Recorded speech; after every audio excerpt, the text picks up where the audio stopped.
affidavit. I'm an adult male businessman, an entrepreneur of full legal capacity. Is there a difference between businessman and entrepreneur?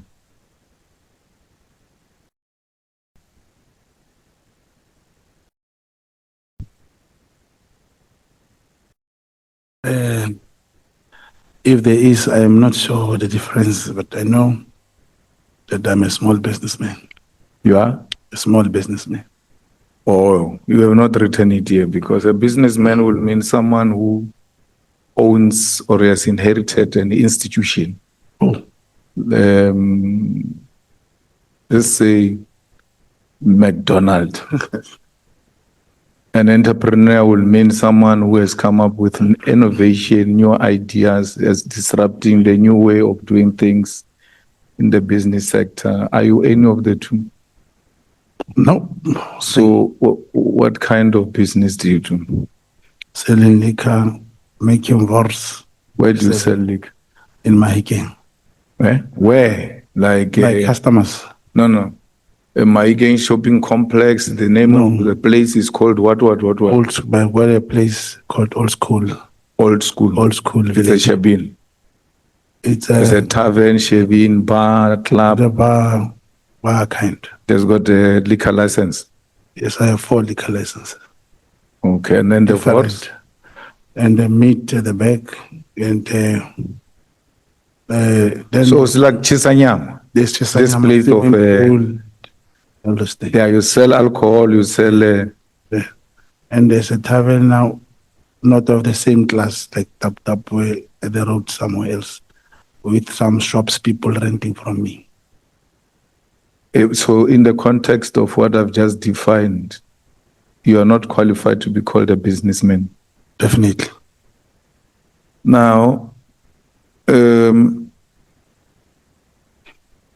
would suggest that you know very well that you are not an agent or those things they are talking about. You know from the bottom of your heart, you are just a comrade who happen to sit with comrades, and you hear information and then you pass it around with the aim of extorting people. No, that's not correct. There's no agent or informant that speaks the way you did. Leave the fact that you spoke like this here or at Madlanga. Unprovoked, you just went to have a press, interviews, and just spoke like a clerk. I'm a clerk at the hospital. What kind of informant speak like that, or an agent, if you say you were trained? Because no informant or an agent speak like that. Yeah, the situation was different, very different. You know, even at school, my kids will not go to school. There is always a need to give perspective. No, but you know that informant and agents, their survival in this business they are doing, under whatever circumstances, is to hide their identity as possible. It doesn't matter. There was no gun on your head and all of that. You just revoked a name of agent, informant, so that you can appear to be something you are not, which you also know you're not. Yeah, but if, Chair, if that's what you have in mind or believe. No, I'm not having it in mind. I'm saying, agent, don't behave the way you are behaving. And if you're an agent, you will know that no agent behaves like that. I mean, you find the prettiest lady saying, I'm working at SSA, and you ask her, what do you do? She says, no, I'm a data capturer. And what is the shocking about all of them is that they are data capturers. That's a way of telling you they're agents. They don't just say, I'm an agent. That's playful. No, like I said, the situation was different. And this is what happened. At first, when I went to appear in Madlanga, I did make an application that it should be in camera. And then it's one of the reasons why. No, leave Madlanga. You didn't tell us you're an agent at Madlanga. You told us you're an agent with a journalist. You were speaking to a journalist. You were not talking to Madlanga. I never spoke. You went to Madlanga being known as an agent. No. Can't remember correctly, never. I kept on saying, I believe the time will come where one will talk what is doing. And now, at the same time, this was a very serious and critical time. There was no way if, for example, General Mokonazi, with the classified information and everything he mentioned, that was the stage I had to put something on the table as to who am I. To counter what is being said about, not because you are genuinely what you are, because you don't deal with any classified information. That's why you don't even get to be vetted or be given a clearance certificate, because you are at that level, if you are, which is not very significant, as it were. And that's why you said it, you are what you are, and it hasn't helped you with anything. That's how, I mean, you can't say I'm going to unleash what I am as if it's a very powerful tool which is going to get you out of trouble. It didn't help with anything. If anything, it has caused a huge embarrassment into the institution and has undermined the work that perhaps if you are employed by the institution, this thing has undermined it. Do you accept? No, I do not accept that. By you declaring to be an agent and informant, how did it help to enhance the good image of the institution? It was not helping to advance the good image. Okay, how did it advance to improve your image? It was not all about the image at all. What was it about? You see, honorable member, where we are now, with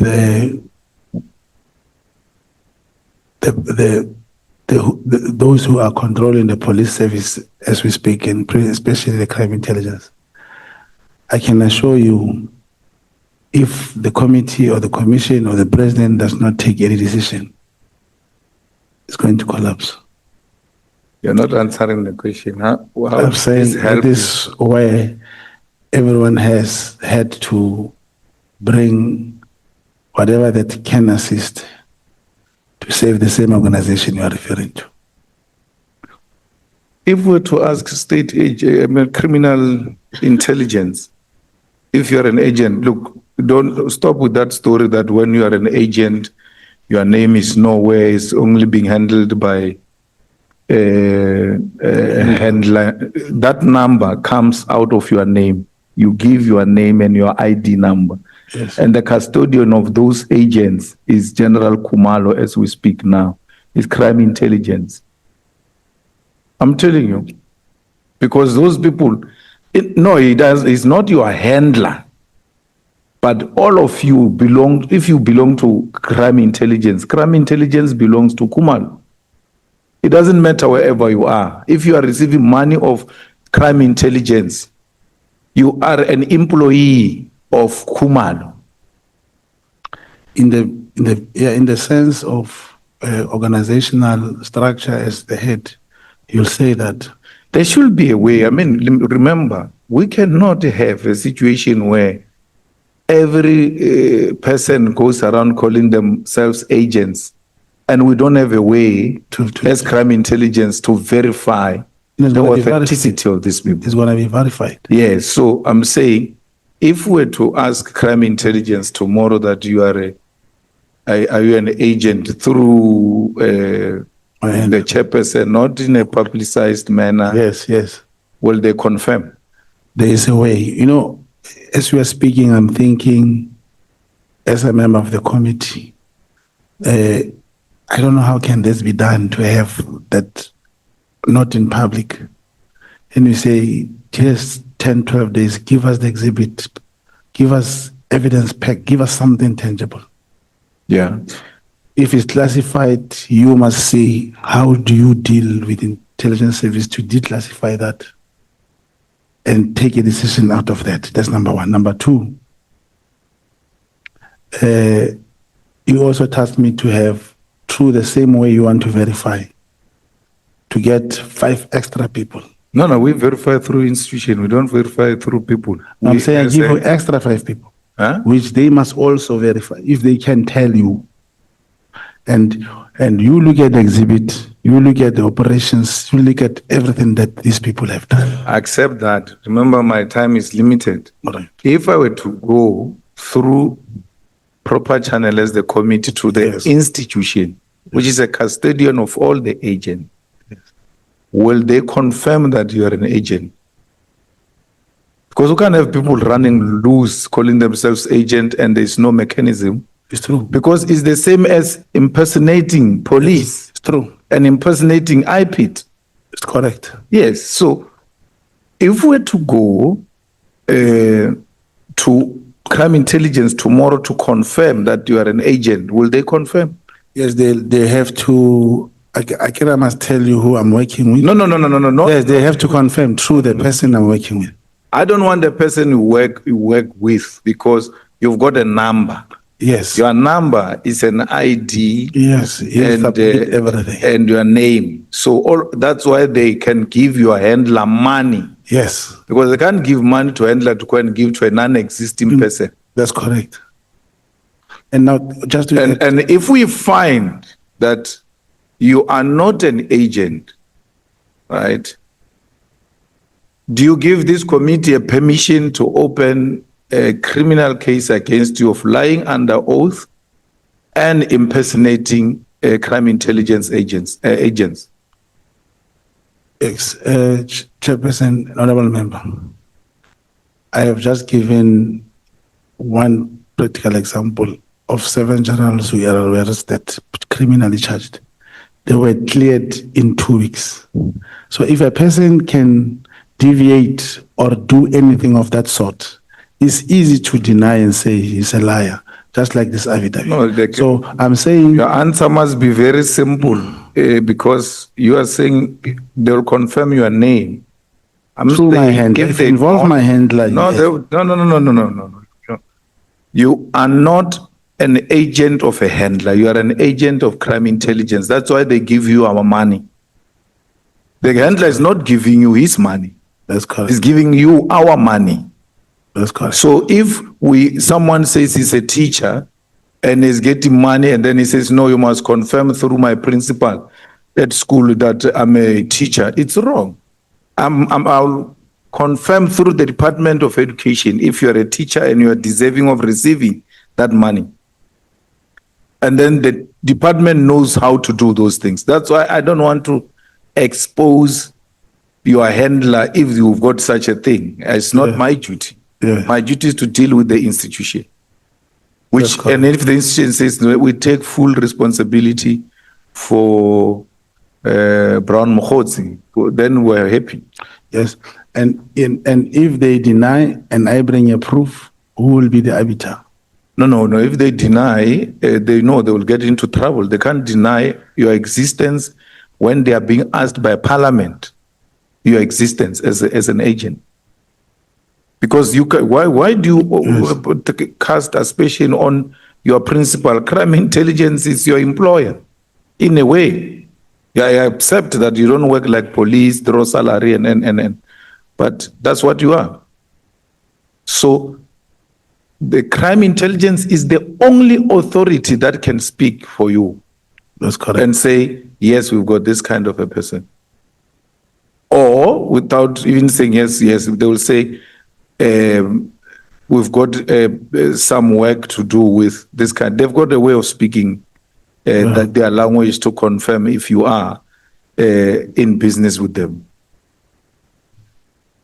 If they say no, do you give the chairperson of this committee a permission to go and open a case of perjury and then criminal case for impersonating crime intelligence agents?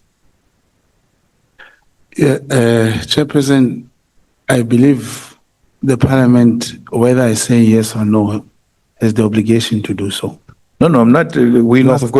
I know. We know our job. Remember, Yes. I'm testing your credibility. These other people, when Yes. they speak about your credibility, you think we're checking something else. We want to see how credible you are as a witness before us.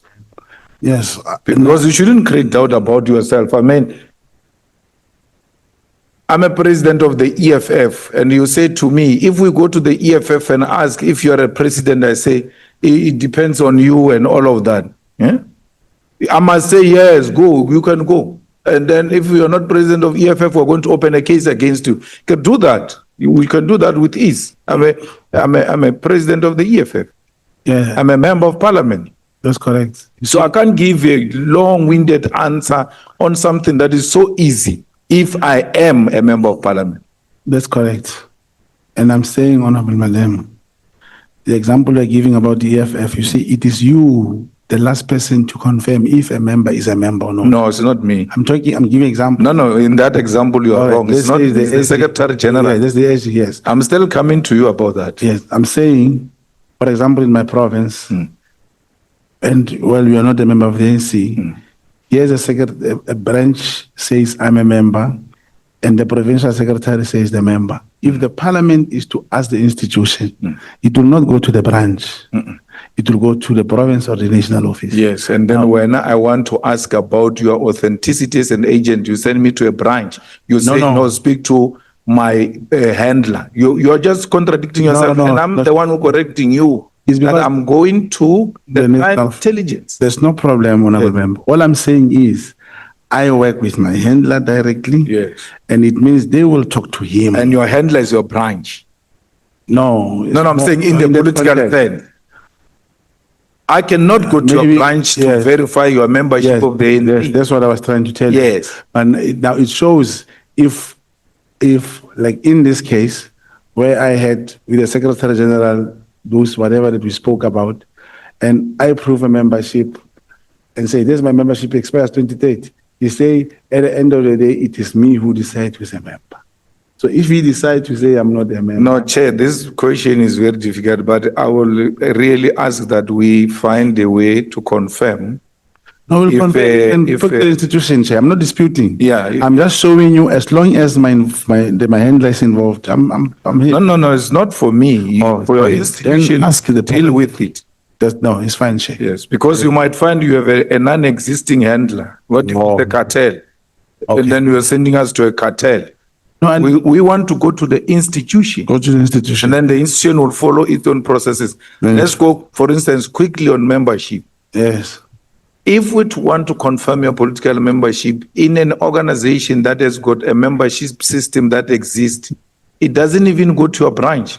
Yes. The Secretary General tells the membership office to check on the membership system if your membership is in existence and is still in good standing. He is the one who issues the last attendance register if you guys are to have a correcting meeting. Is the custodian of the authenticity of the membership of the ANC. Yeah.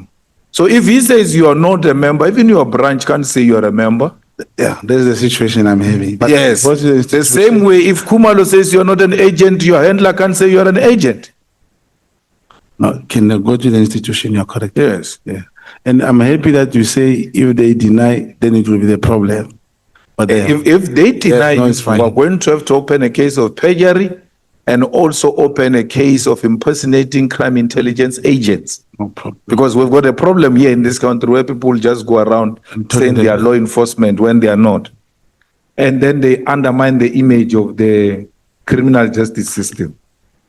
What is the difference between crime intelligence and SSA? South African secret agency. Yeah.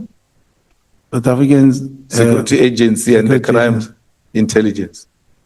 The crime intelligence falls within the South African Police Service. The SSA is a combination of National Intelligence Agency, the Defense Military Intelligence, and the crime intelligence. No.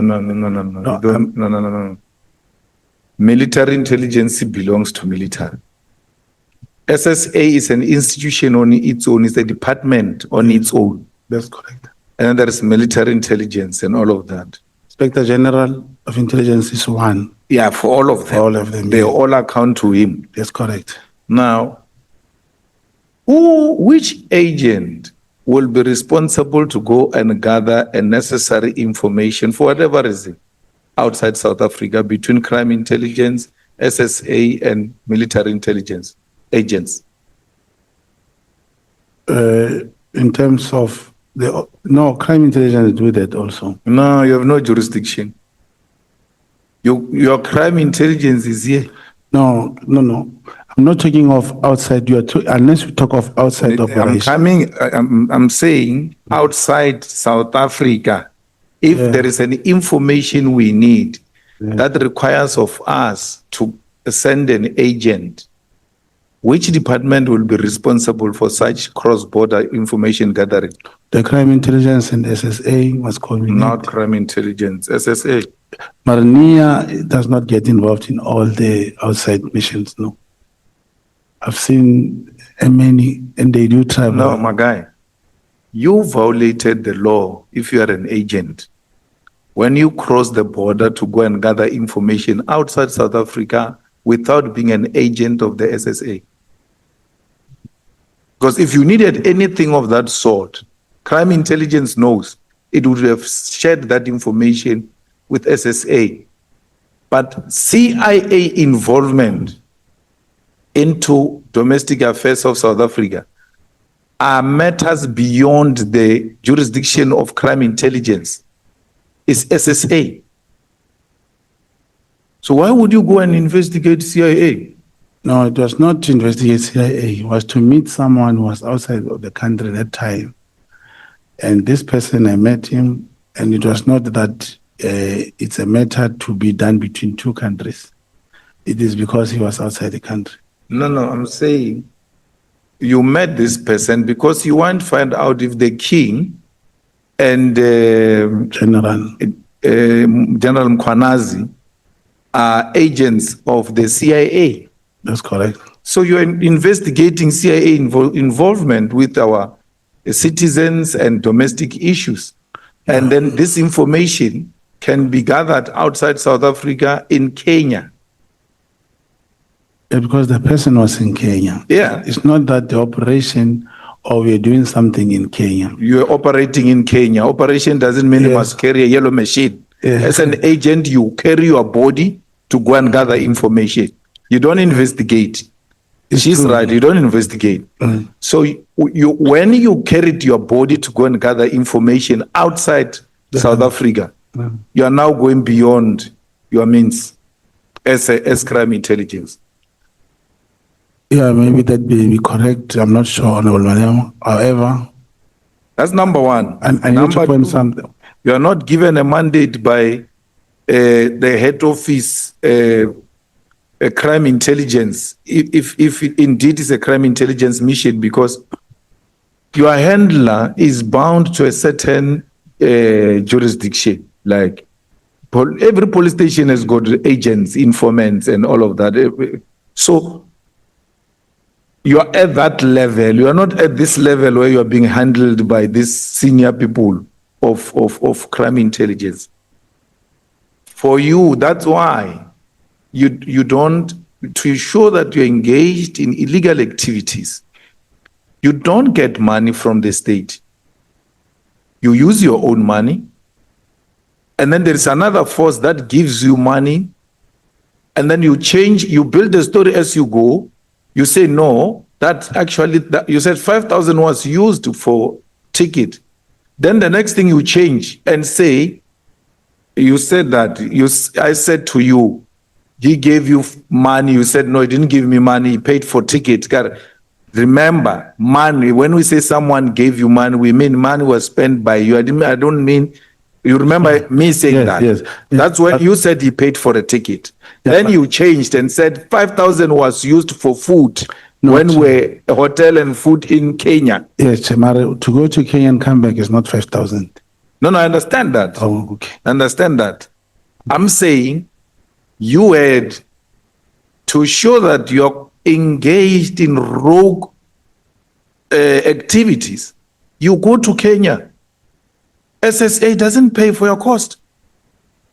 But you're carrying a mission of saving the country from CIA. That is not mandatory. There is no any agent or even a policeman, leave agent, a policeman, or a top operatives who can leave the country the manner you did and say they carry the flag of the country. You are not, you carried no mandate to go to Kenya. That's why our state was not responsible for you. It was your own mission for whatever reasons. I don't know what are the reasons. But you accept you were not on a mission assigned by the state outside the South African borders. The acceptance is because we are trying to prove the very the person who is in cahoots with the head of crime intelligence. There's no way they can fund anything if we are trying, if in my case, was trying to establish the facts against them. And this only after the conclusion of the work. In whose mandate are you doing that? Obviously, you are investigating our head of crime intelligence. You leave the country, go to Kenya to gather information that will expose a person who's in cahoots with our head of crime intelligence. I'm not saying it's right, but you do that. Whose mandate are you carrying when you do that? The branch. We're gonna stop right there. And is what? No, I'm calling the handler the branch. So, no. I'm saying you had no mandate. I understand. There is no handler in the crime intelligence who can give an agent cross-border mandate. Because once you cross the border, you are carrying the flag. Because remember, if they were to pick you up there, that you are an agent, you are going to create a very problematic relationship between South Africa and Kenya. That an agent of South Africa was caught in Kenya executing a mandate of South Africa. That time you don't have mandate of South Africa. You held no mandate, none whatsoever, when you went to Kenya. And therefore, you are not an agent of South Africa. You were a rogue on your own with whoever running your own mission. Do you accept that? That's why we are not responsible for you. In that context, you're correct. And therefore, you must not call yourself an agent in Kenya on behalf of South Africa. I see the end. Chair.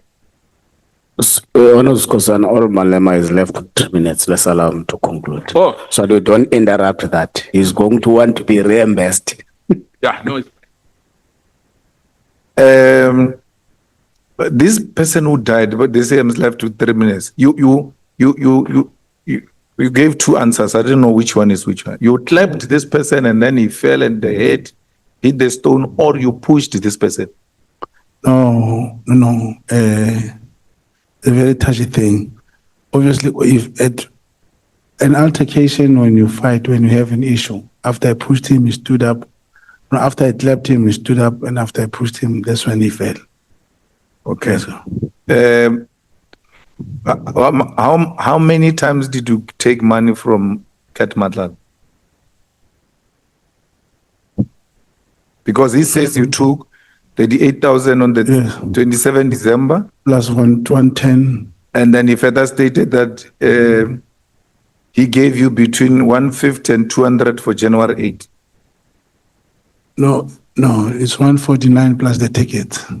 Come again? It was the 38,000 to send the message, and he sent 111,000, and he paid for the ticket of the 10 people who traveled, were the 12.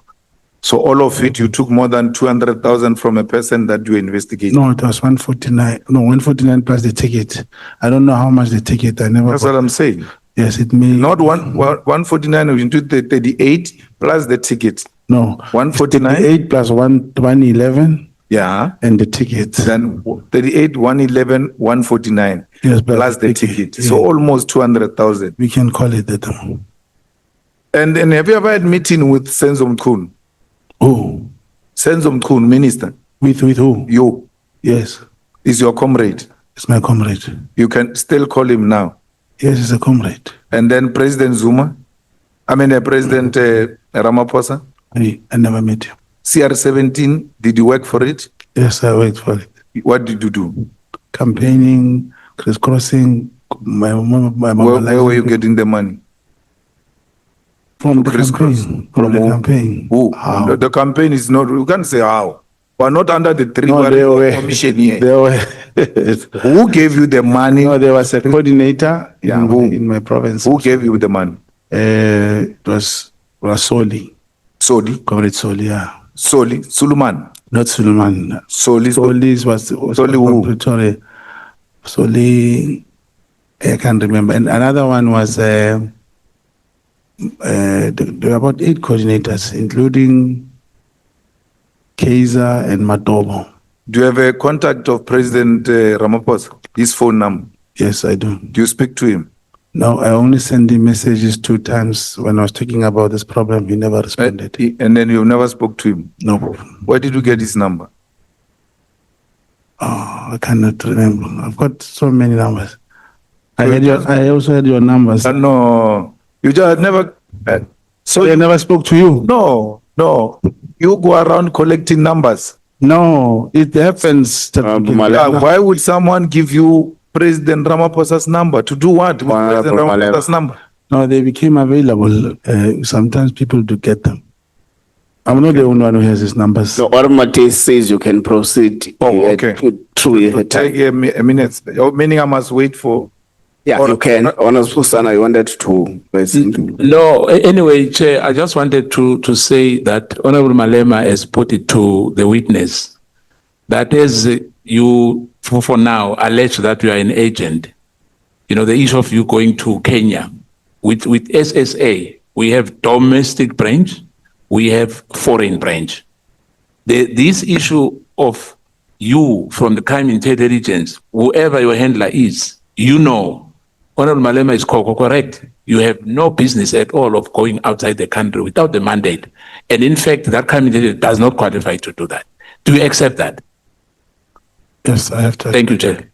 Yeah, I think also there was a suggestion by Honorable Malema that let's further write to the crime intelligence boss to give us the particular details of how they handle conduct agents, of what is expected of conduct agents, whether Mr. Mogotsi is a conduct agent, and all the related matters, including that operation. Proceed, Honorable Malema. Yes, Chair. And for the record, it must be noted that once it's confirmed he's not an agent, he impersonates the agents. And if he's an agent, there must be disciplinary measures taken, because for him to go and conduct intelligence work outside South Africa, it's not us who said he did that. He's the one who said he did that. But beside the point, now, Mogotsi, please, again, Honorable Malema, Honorable Nomvalo. No, thanks, Chair. I just want to clear my confusion. Earlier on, when I asked about the the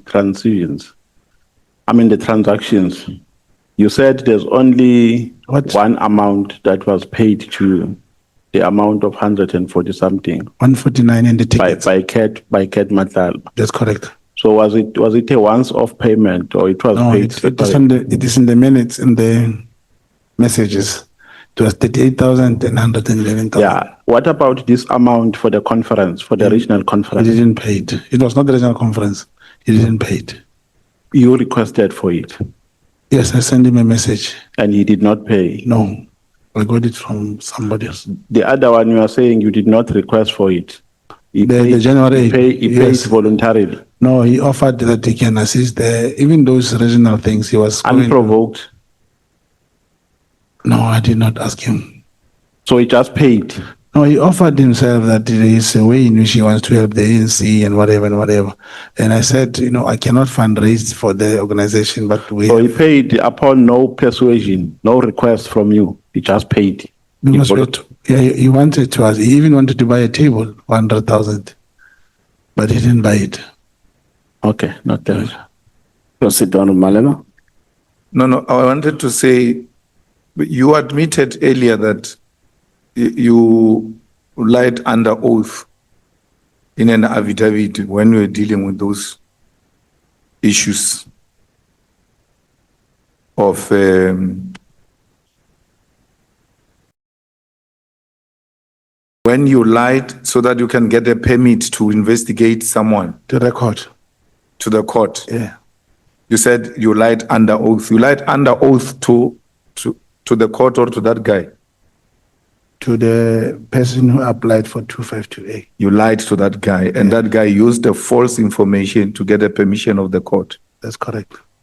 Not of the court, from the NPA, yes. To trap, to give authority to trap, to record. Yes. Yes. So, do you accept that accepting to having lied like that is very problematic for your character as a person? Yeah, but it can be very, very detrimental. I'm happy if, like you have agreed to write to the institution, if the green light is granted that, yes, that's the work I'm doing, I believe that will warrant my exoneration. No, I want, and then these are my closing remarks, because I want my colleague here to also have an opportunity to ask you a few questions. You must take with a good heart if indeed you have done a very good introspection throughout this thing. You are not an agent, you are a comrade. You sit with comrades, you listen to what comrades say, and then you follow them around. Even that Kenya, you might find you were following someone around who's going on some work, and out of a piecemeal, and then you bring it together, and then from there you go around extorting people. It's like, in a municipality, especially in small municipalities, someone hears that your company has been approved for a tender. Before they issue a letter, he comes to you, he says, I've spoken to those people, they are going to give you a tender, I need something. So you come across as being such a person who sits with comrades, who listen to comrades, who's got access to very senior comrades, and then without listening to detail, you want to now project yourself as some authority over information, which is incorrect. And if that is true, really, you must desist from doing that. Yeah. Thanks, Chair. Yeah. But honorable member, I'm still saying I'm happy that it's awaited the outcome. Thank you, Ormati. 7 minutes is still there. You're not giving me the full 15. Joking. Thank you, Chair. But your major case, Mr. Mogotsi, who was the investigating officer? I can't remember. Do you remember who the prosecutor was? No, I know it was in Mawatu. I can get that. And you do have the case number No, that you can provide us? but it's things that I can look for. Okay. And both the fraud case and the murder case was during the time when you were an agent, a contact agent? Okay, the did fraud- your handler know about it? The fraud case, yeah. Then he It was something else and they got arrested. So let's talk about your handler. How sure are you that your handler was... Okay, so you're sure that he actually works for crime intelligence, but what sort of due diligence have you done to ensure that the assignments that the two of you were busy on were actually legitimate crime intelligence matters, and that he wasn't a rogue handler within crime intelligence that was using you to cause instability within STAPS, within crime intelligence? Because, I mean, it's very clear that our whole criminal justice system is divided, right? There's like rogue units, there's factions that are operating there. And in subs. Yes, Yeah. but I think it goes into the NPS, the entire, from what we hear. As soon as you get a witness here, you already know which side of the fence they are sitting on as soon as they open their mouths. So how do you know that you were actually recruited to do legitimate crime intelligence business and you weren't recruited to just do rogue work? Because this handler of yours was part of a particular faction and his faction was not winning, or his faction wanted to take over Kat Mahlala's contract, or wanted to capture crime intelligence. Because why would he send you all the way to Kenya if he knows, if he's serious, if he's a serious handler, and he knows that that's not something that is within the mandate of crime intelligence? I know the man is not a rogue, and I'm actually thinking now when you say, when you sit here, you already know which faction. It probably the way honorable members looking at me, I belong to a faction. I'm not saying that you are, but I'm saying you've been set on assignments. And I'm saying that what due diligence did you do as an individual to say that, okay, I'm not part of this, I'm actually doing work of crime intelligence to save this country? Because the big problem we have here with our criminal justice system is that we have top-ranking officials, they are fighting for the battle and the capture of our criminal justice system, not to help the ordinary South Africans, because they are the ones that are suffering. They're fighting for its capture, whether it's for money or whether it's for power. And this is pretty much what we have seen. So you can't be sure. No, I'm sure that Your handler is not involved. no, it's not. Yet he involved. sent you on a mission that he does not have any authority to send you on. As it was agreed to rise to the institution and so forth, I can understand logically, as Honorable Malema is saying, that foreign missions and whatever should be approved through certain institutions. From where I'm sitting, that is above me, I cannot tell. I'm hoping from his side he'll be able to give answers. Okay, just quickly on paragraph 98, you speak about the ANC Northwest Treasurer, Mr. Karim, I think I'm pronouncing it correctly. You said you got information from him, right?